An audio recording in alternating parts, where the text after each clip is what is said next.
ঘুষ খোৱা ৰাইজৰ নেতা যদি মৰি যায় প্ৰশংসা কৰিবলৈ সকলো ওলায়। ঘুষ খোৱা ৰাইজৰ নেতা যদি মৰি যায় প্ৰশংসা কৰিবলৈ সকলো ওলায়।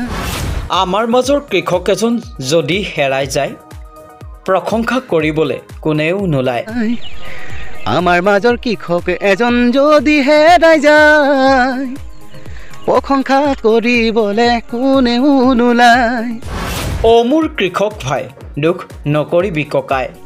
অ মোৰ কৃষক ভাই দুখ নকৰিবি কক। তোৰ নামৰ PM কিষাণ বেলেগেহে পায়, তোৰ আকৌ অফিচত নাম নাই। তোৰ নামৰ PM কিষাণ বেলেগেহে পায়, তোৰ আকৌ অফিচত নাম নাই। ঘৰে ঘৰে চাকৰি বাকৰি মহিলায়ো PM কিষাণ পায়, সেইসকল জনতাৰ চৰকাৰী ঘৰ পায়। ঘৰে ঘৰে চাকৰি বাকৰি মহিলাই PM কিষাণো পায়, সেইসকল জনতাই চৰকাৰী ঘৰ পায়। আমাৰ আকৌ ককাইসকলৰ KCC নাই, কি কৰোঁ উপায় নাই, ভাবিলেও নিৰুপায়। আমাৰ আকৌ ককাইসকলৰ KCC নাই, কি কৰোঁ। লংকালে গ'লে ৰাৱণ সকলোৱে, দুখীয়াক ঘূৰিহে নাচায় সকলোৱে। লংকালে গ'লে ৰাৱণ হয় সকলোৱে। কৃষকসকলক লৈ লখিমপুৰৰ চুমতাৰা নামৰ যুৱকজনৰ এটি বিশেষ ভিডিঅ'। আচলতে প্ৰকৃত কৃষকসকল কোন, কোনে পাব লাগে PM কিষাণ আৰু পাইছে কোনে। সকলো কৃষকক লৈ চুমতাৰাই গাইছে এটি বিশেষ গীত। ছ'চিয়েল মিডিয়াত এতিয়া ভাইৰেল হৈ পৰিছে এই বিশেষ গীতটি। আহকচোন তেওঁৰ মুখৰ পৰাই গীতটি শুনো আৰু লগতে গীতটি গোৱাৰ আগত তেওঁনো কি কৈছে চাওঁ আহক। মোৰ কৃষক ভাই দুখ নকৰিবি ককাই, তোৰ নামৰ PM কিষাণ বেলেগেহে পায়, তোৰ আকৌ অফিচত নাম নাই। নমস্কাৰ, মই চুমতাৰা। আজি মই যিটো গীত আপোনালোকৰ মাজলৈ আগবঢ়াব বিচাৰিছোঁ, এই গীতটি কেৱল কৃষকসকলৰ বাবেহে।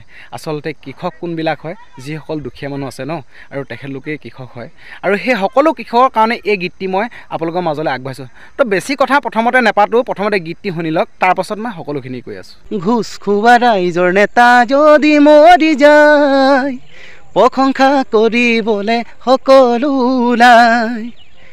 আমাৰ মাজৰ কৃষক এজন যদি হেৰাই যায় প্ৰশংসা কৰিবলৈ কোনেও নোলায়। অ মোৰ কৃষক ভাই দুখ নকৰিবি ককাই, তোৰ নামৰ PM কিষাণ বেলেগেহে পায়, তোৰ আকৌ অফিচত নাম নাই।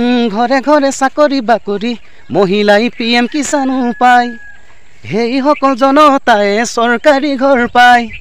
আমাৰ আকৌ ককাইসকলৰ KCC নাই, কি কৰোঁ উপায় নাই, ভাবিবলৈ নিৰুপায়। লংকালে গ'লে ৰাৱণ হয় সকলোৱে, দুখীয়া ঘূৰিহে নাচায় সকলোৱে, দুখীয়া ঘূৰিহে নাচায়। তো বন্ধু বান্ধৱীসকল, গীতটি শুনি বাৰু আপোনালোকে কেনেকুৱা পালে কমেণ্ট এটা কৰি থৈ যাবলৈ একেবাৰে নাপাহৰিব। আৰু এটা মই আপোনালোকক কথা কওঁ, আৰু আপোনালোকে এতিয়া চাওক, যিহেতু আমাৰ কিছুমান মানুহৰ ঘৰত আপোনাৰ কৃষকৰ পইচা এজন দুজন নহয়, 3-4জনেই পায়। যিসকলৰ চাকৰি আছে তেখেতলোকে পকী ঘৰ পায়, আৰু যিসকল আপোনাৰ কিছুমানৰ ঘৰত এনেকুৱা হৈ গৈছে আপোনাৰ পুৰুষেও পায় আৰু মহিলাসকলেও PM কিষাণৰ পইচাটো পায়।